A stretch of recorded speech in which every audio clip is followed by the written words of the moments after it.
साथियों, आज देश में टूरिज्म बहुत तेजी से ग्रो कर रहा है। हमारे ये प्राकृतिक संसाधन हो, नदियां, पहाड़, तालाब या फिर हमारे तीर्थ स्थल हो, उन्हें साफ रखना बहुत जरूरी है। ये टूरिज्म इंडस्ट्री की बहुत मदद करेगा। पर्यटन में स्वच्छता के साथ साथ हमने इनक्रेडिबल इंडिया मूवमेंट की भी कई बार चर्चा की है। इस मूवमेंट से लोगों को पहली बार ऐसे कितनी जगहों के बारे में पता चला जो उनके आसपास ही थे। मैं हमेशा ही कहता हूं कि हमें विदेशों में टूरिज्म पर जाने से पहले हमारे देश के कम से कम 15 टूरिस्ट डेस्टिनेशन पर जरूर जाना चाहिए।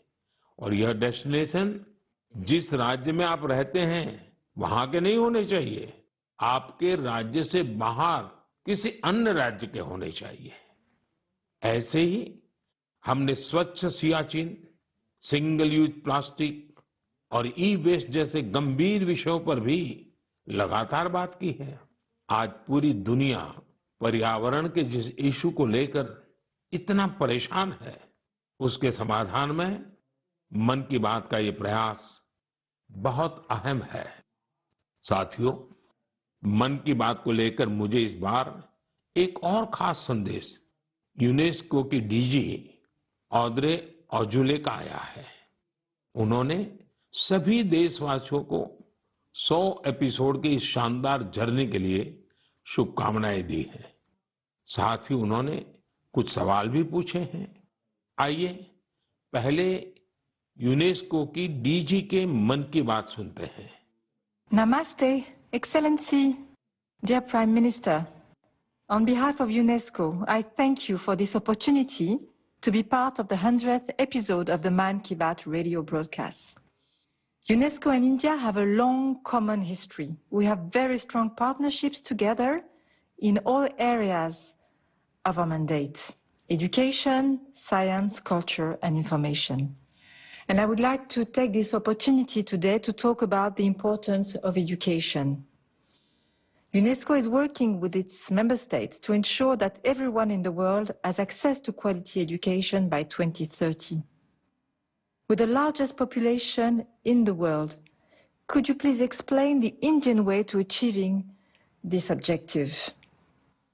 UNESCO also works to support culture and protect heritage. And India is chairing the G20 this year. World leaders will be coming to Delhi for this event.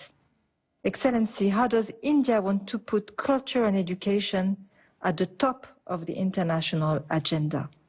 I once again thank you for this opportunity and convey my very best wishes through you to the people of India.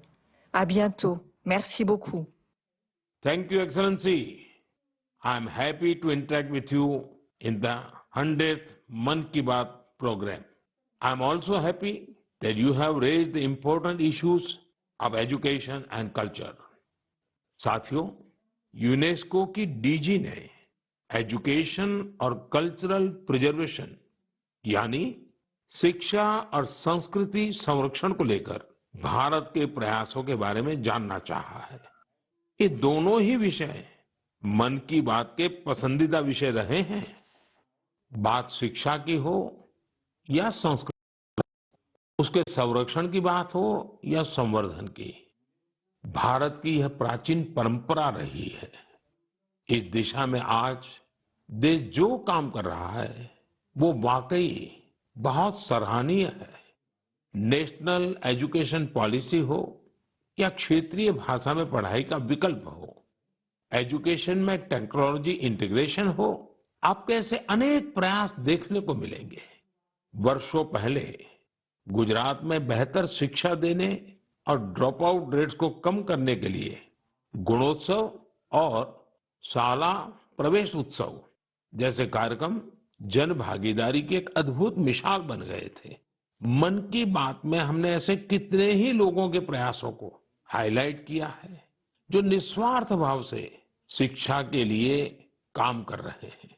आपको याद होगा, एक बार हमने ओडिशा में ठेले पर चाय बेचने वाले स्वर्गीय डी प्रकाश राव जी के बारे में चर्चा की थी, जो गरीब बच्चों को पढ़ाने के मिशन में लगे हुए थे। झारखंड के गांवों में डिजिटल लाइब्रेरी चलाने वाले संजय कश्यप जी हो, कोविड के दौरान ई लर्निंग के जरिए कई बच्चों की मदद करने वाली हेमलता एनके जी हो, ऐसे अनेक शिक्षकों के उदाहरण हमने मन की बात में लिए हैं। हमने कल्चरल प्रिजर्वेशन के प्रयासों को भी मन की बात में लगातार जगह दी है। लक्षद्वीप का कुम्मेल ब्रदर्स चैलेंजर्स क्लब हो या कर्नाटका के क्वेमश्री जी कला चेतना जैसे मंच हो, देश के कोने कोने से लोगों ने मुझे चिट्ठी लेकर ऐसे उदाहरण भेजे। हमने उन 3 कॉम्पिटिशन्स को लेकर भी बात की थी जो देशभक्ति पर गीत, लोरी और रंगोली से जुड़े थे।